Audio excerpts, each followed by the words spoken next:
Quickly, I'd like us to move swiftly to Rosanne. And Rosanne, on visiting your farm, there was a corner where we had lots of potatoes that from your other business where you process chips. We had lots of waste potatoes that were just meant to rot away, but you actually bring them in and you convert them to food for your black soldier fly factory, and also manure or fertilizer. And it's interesting to have you come on board and speak about food waste and food reduction. And our previous speaker, Clement, had mentioned that they were cutting and throwing away roses. So I guess there's an opportunity there to actually see how best we can actually harness that waste and upcycle the nutrients and see. I see there's a question on flowers for food, which Clement will weigh in on later. So Rosanne, welcome, and take us through how have you grown the insectary and how are we upcycling nutrients and just stopping to fill our markets with lots of waste which can actually be used as animal feed. And it's a very interesting project that you have ongoing in your farm in Muranga. So please share with us. Next, I see Rosanne is back. She had a quick power interruption. Welcome, Rosanne. Sorry about that. Thank you very much. Sorry about that interruption, but I'm glad to be back. So the black soldier fly, I call it the amazing black soldier fly, because really it moves us from food value chains, as we were talking in the morning, to food systems. I don't think there's one thing that really embraces the entire food systems like the black soldier fly. And the reason why I say that is because it works right from the subsystems within the food, farming, waste management, input management, and it goes on to contributing significantly to the other systems, within which a food system works. When we talk about energy systems, when we talk about trade systems, etc. We stumbled upon the black soldier fly as a result of lots of frustrations of what to do with waste. As Nancy said earlier, we run our other business works with potatoes, and in the process of peeling the potatoes and cutting them for the market, there's a lot of peels and bits of little potatoes that are not market worthy. And so all that used to remain with us as a heap. And we would ask each other with the other co-director, what are we going to do with all this? Putting in mind that we had actually spent money, and the farmer who had actually planted it had spent inputs to deliver that particular product. And so in 2017, we were looking around, went to Uganda to see what people there were doing with their wastes. And they directed us back here to some of our partners. The International Center for Insect, ICIPE, was very, very instrumental in coming up with this solution. And they took our waste and tried it out on the larvae, and it had amazing results. And so we never looked back, because over time we had amassed a heap, the one that Nancy was talking about. We had amassed a heap of potato peels that were taking very, very long to degenerate, to decompose. And once we applied the solution of the black soldier fly larvae, within 2 weeks, actually within 10 days of the larvae itself engaging with the waste, you have very fine residue that is soil-like and that has already been completely processed, and that you can already use in other applications, such as putting it in the farmlands, and it contributing also to the humus content of the soil. And with time, we also got that tested. What happened is that where now we were putting the soil to just kind of rest a bit, we noticed that when it rains, it starts shooting up. Mushrooms start popping up, showing the levels of fertility and the levels of humus, because a mushroom, these beneficial fungi are very, very selective. They do not just grow anywhere.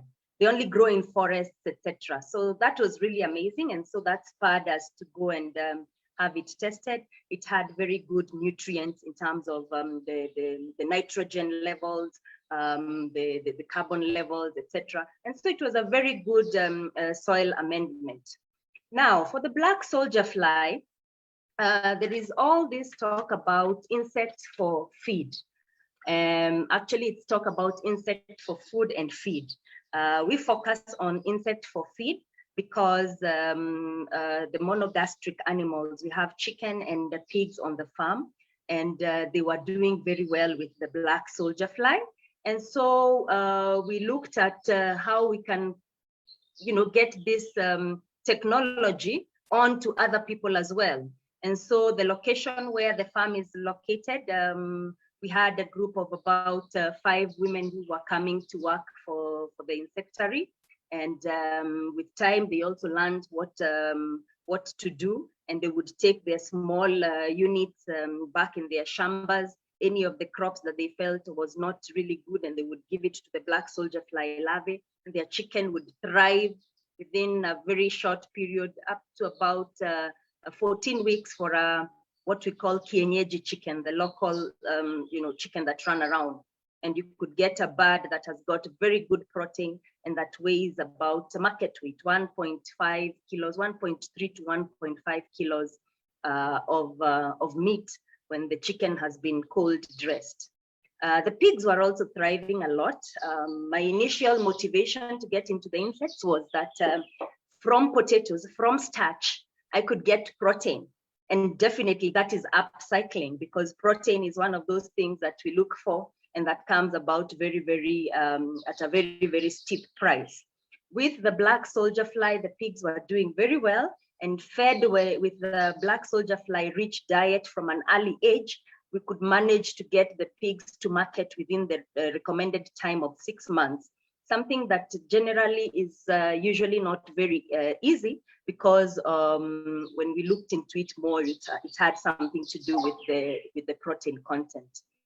The residue that then remains from the entire process of feeding the flies feeding the larvae with the waste is highly nutritious soil amendments. There is research currently going on that suggests that because of the shell of the pupae, there is a mimicking effect that happens when you put it in the soil, whereby other insects and other pests do not attack that particular crop, because they see already as if the crop has got some insects on it.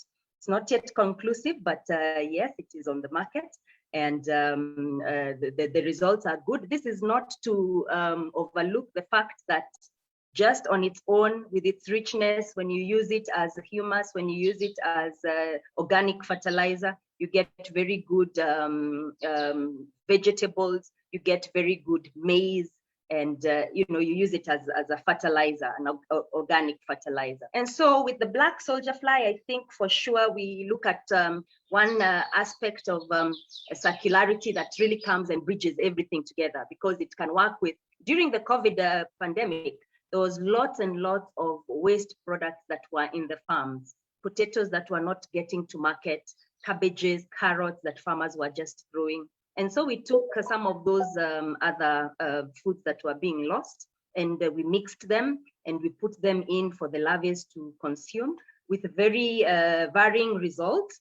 Of course, each now substrate would give its different yields, but in general, it is a solution that can be applied to upgrade and upcycle nutrients that would have otherwise been lost if we did not have insect-based protein for feed.